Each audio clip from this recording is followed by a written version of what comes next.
जरा सोचिए, एक छोटा सा बच्चा बीमार लोगों को देख रहा है और उसके मन में क्या ख्याल आता है। वाह, क्या ठाठ है बीमारों के भी। अजीब है ना।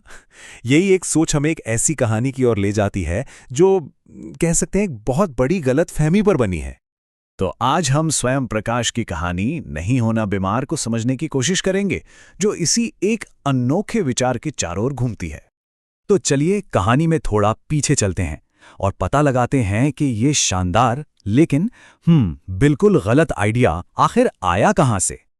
तो होता यह है कि कहानी का जो हीरो है, हमारा छोटा लड़का, वो अपने चाचा से मिलने अस्पताल जाता है।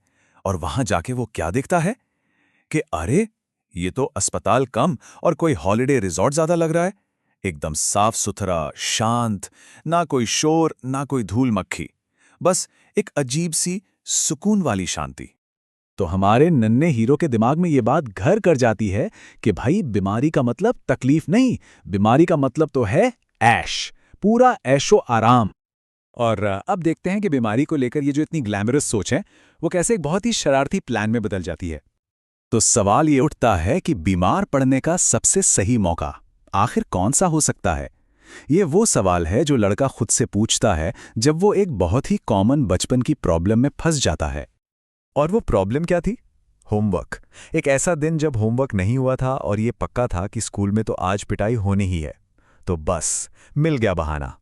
तो उसने अपनी दादी के सामने पूरी एक्टिंग के साथ अपनी तकलीफें बताईं।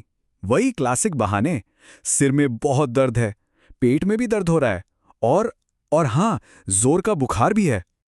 और अपनी एक्टिंग को एकदम असली दिखाने के लिए उसने एक मास्टर स्ट्रोक खेला। उसने चालाकी से थर्मामीटर मांगा, ये जानते हुए कि घर में थर्मामीटर तो मिलेगा ही नहीं, मतलब उसका बुखार कोई चेक ही नहीं कर पाएगा। ठीक है, तो प्लान तो एकदम फुल प्रूफ लग रहा है, लेकिन यहीं से कहानी पलटती है। अब उसकी जो कल्पना है ना, वो एक बहुत ही कड़वी सच्चाई से टकराने वाली है। तो हकीकत का पहला डोज उसे साबूदाने की खीर की उम्मीद थी, पर मिला क्या? एक पारंपरिक कड़वा, बहुत ही कड़वा काढ़ा जिसे सर्दी जुकाम में अक्सर पिलाया जाता है। और फिर आया दादाजी का फैसला, जिसने उसके सारे सपनों पर पानी फेर दिया। उन्होंने कहा, इसे आराम करने दो, शाम तक खाने के लिए कुछ भी मत देना। मतलब खेल खत्म। तो यहां साफ दिखता है कि उम्मीद क्या थी और हकीकत क्या निकली। जहां उसने सोचा था कि आराम और लाड़ प्यार मिलेगा, वहां मिला अकेलापन और बोरियत। साबूदाने की खीर का सपना देखा था, पर हाथ आया कड़वा काढ़ा। और जहां सबका ध्यान अपनी तरफ खींचने की सोची थी, वहां तो उसे बिल्कुल ही अलग थलग कर दिया गया। अच्छा, अब उसकी मुसीबत का अगला पड़ाव शुरू होता है। अब उस पर दो चीजों का हमला होने वाला था। एक तो जबरदस्त भूख और दूसरी उतनी ही जबरदस्त बोरियत। पहले तो घर पर रहने में बड़ा मजा आ रहा था, लेकिन जल्द ही ये मजा सजा में बदल गया। रजाई में पड़े पड़े उसकी पीठ में दर्द होने लगा और उसका बिस्तर अब उसे जेल जैसा लगने लगा था। और उसे लगने लगा कि इससे तो यार स्कूल ही चला जाता तो ठीक था, कम से कम वहां कुछ करने को तो होता। उसे अब स्कूल की वो आज़ादी याद आने लगी थी जिससे वो भागना चाहता था। और फिर लगी भूख, और ये कोई ऐसी वैसी भूख नहीं थी। इतनी तेज भूख कि उसका दिमाग भी उसके साथ खेल खेलने लगा था। अब बाकी सारी परेशानियां एक तरफ और ये पेट की आग एक तरफ। और उसी वक्त किचन से दोपहर के खाने की खुशबू आने लगी। जरा सोचिए, हींग और जीरे के तड़के वाली दाल, खिले खिले चावल, साथ में तली हुई हरी मिर्च और ऊपर से ताज़ा कटा हुआ धनिया और एक चम्मच देसी घी। ओफ, ये खुशबू उसके जबरदस्ती के व्रत को और भी मुश्किल बना रही थी। और फिर उसने जो देखा उससे तो उसकी जलन और भी बढ़ गई। उसने देखा कि उसका भाई बड़े मजे से आम चूस रहा है, और ये देखकर उसके मन में ख्याल आया, पूरी गुठली मुंह में ठूस रहा है, भुक्खड़ कहीं का, जैसे आम कभी देखे ही ना हो।